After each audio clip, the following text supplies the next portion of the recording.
এখন তাহলে তুমি কি বলতেছো যে আমি ওকে ডিভোর্স দিয়ে দিতাম? না না, আপাতত ডিভোর্সের চিন্তাটা মাথায় আইনো না। আর একটু দেখি না, বুঝছো?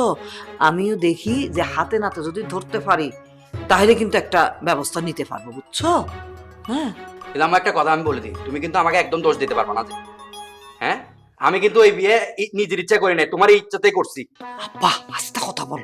আমি কি একবারও বলছি যে তোমার দোষ? হ্যাঁ, দোষ আমাদের কোয়ালের মানে কপালের, বুঝছো? আচ্ছা শুনো, তোমার যে জন্য ডাকছি, যেহেতু কথাটা কানে আসছে, আমাদের মা ছেলেকে একটু সাবধান থাকতে হবে। আমি তো দেখবো, হ্যাঁ, তুমি একটু চোখ কান সব খোলা রাখবে, ঠিক আছে? ঠিক আছে আমি, যাও। ঠিক আছে।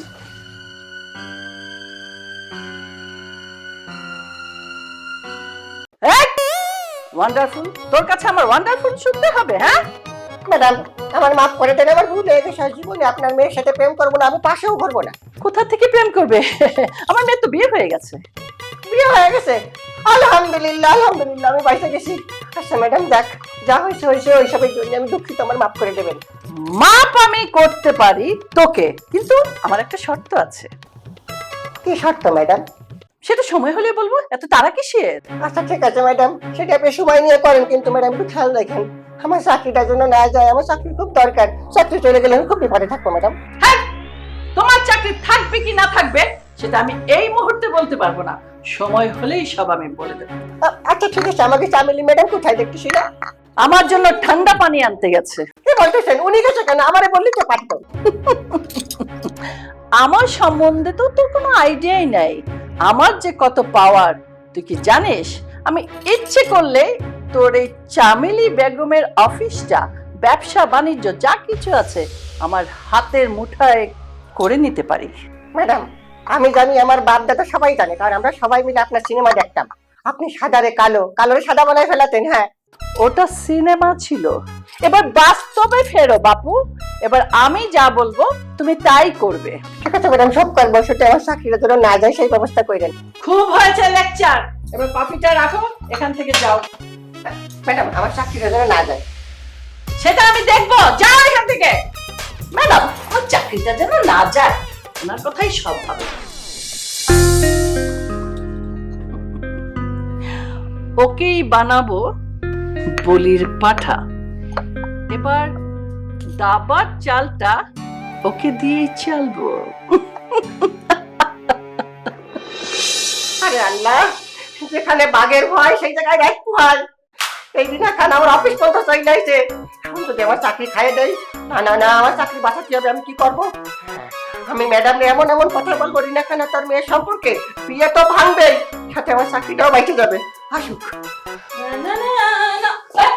ম্যাডাম। আপনি তুমি এখানে কি করতেছো? কফি দিছো? কফি টফি দিছি ম্যাডাম। তাই যাও, কাজে মন দাও। ম্যাডাম ম্যাডাম, আমার একটা জরুরি কথা আছে আপনার সাথে। আরে আনোয়ার, এখন তোমার কোনো কথা শোনার মতন সময় আমার হাতে নাই, আমার কাজ আছে বিআইনের সাথে। ম্যাডাম অনেক জরুরি, অনেক বেশি জরুরি? হ্যাঁ। ঠিক আছে, চটপট বলে ফেলো। আসলে ম্যাডাম, কথাটা কিভাবে বলবো সেটাই বুঝতে পারতেছি না। তুমি কিন্তু ফেসানো শুরু করছো, কিন্তু আমার এগুলি পছন্দ না। যা বলবার চটপট বলো, আমাকে বললাম না কাজ আছে। আসলে ম্যাডাম, ওই যে রিনা খান আপনার বিআই, আমি তো জানতাম না উনি আপনার বিআই হয়। উনি তো একটা ভালো লোক না, খারাপ মানুষ, খারাপ মানুষ। আমি জানি জানি, দুনিয়ার সবাই সেটা মনে করে।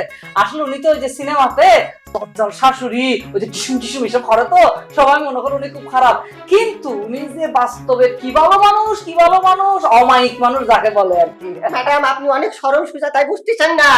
আমি বাস্তবের কথা করছি, বাস্তবে সিনেমায় যে খারাপ খারাপ, বাস্তবে তার চেয়ে ডবল খারাপ। এই, তোমার এত বড় সাহস হলো কি করে আমার সামনে আমার বিআইনকে নিয়ে আজে বাজে কথা বলতেছো? শোনেন ম্যাডাম, আমার কথা একটু মনোযোগ দিয়ে শোনেন।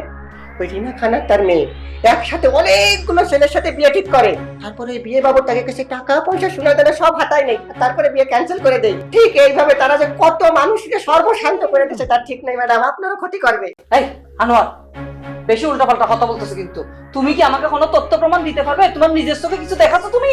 ম্যাডাম, আমার সাথেই তো রিনা খানের মেয়ের বিয়ে হয়। হ্যাঁ, তারপরে সেই বিয়ে নয় মানে ক্যান্সেল হয়ে গেছে, আমার সর্বনাশ করে দিয়ে ছেড়ে দিয়েছে। এই তুমি সত্য কথা বলতেছো? ম্যাডাম, আমি আপনার অফিসে চাকরি করি, আপনার নুন খাই, আপনার কি মিথ্যে কথা বলার সাহস পাই? আনোয়ার, আমার তো মাথা ঘুরাইতেছে তোমার কথা শুনে। তার মানে কি আমি কি ফান্দে পড়ে গেছি নাকি? তার মানে আমার ছেলের ঘরের উপরে ওই মেয়েটাকে চাপাইয়া দিচ্ছে বউ হিসেবে? হ্যাঁ হ্যাঁ, আমি তো তার মানে অনেক বড় ভুল করে ফেলছি নাকি? আমি এক্ষুনি ওনার ম্যাডাম ম্যাডাম মাথা ঠান্ডা করেন ম্যাডাম, এই অবস্থায় মাথা গরম করে কোনো সিদ্ধান্ত নেওয়া যাবে না। ওই রিনা খান কিন্তু অনেক ধুরন্ধর, অনেক বুদ্ধি মাথায় রাখে, আপনারা কিন্তু যে কোনো ভাবে একটা ক্ষতি করে দেবে। কথাটা তো ভালো বলছো, মাথা ঠান্ডা হলে সবকিছু করতে হবে না। এই যে তুমি আমাকে বুদ্ধিটা দিছো না, আমি খুশি হয়েছি তোমার উপর। তোমাকে আমি প্রমোশন দিয়ে দেবো, কেমন? ঠিক আছে ম্যাডাম, ধন্যবাদ, সাবধানে থাকবেন, মাথা ঠান্ডা করে কাজ করবেন। তোমার কথা আমার মনে থাকবে।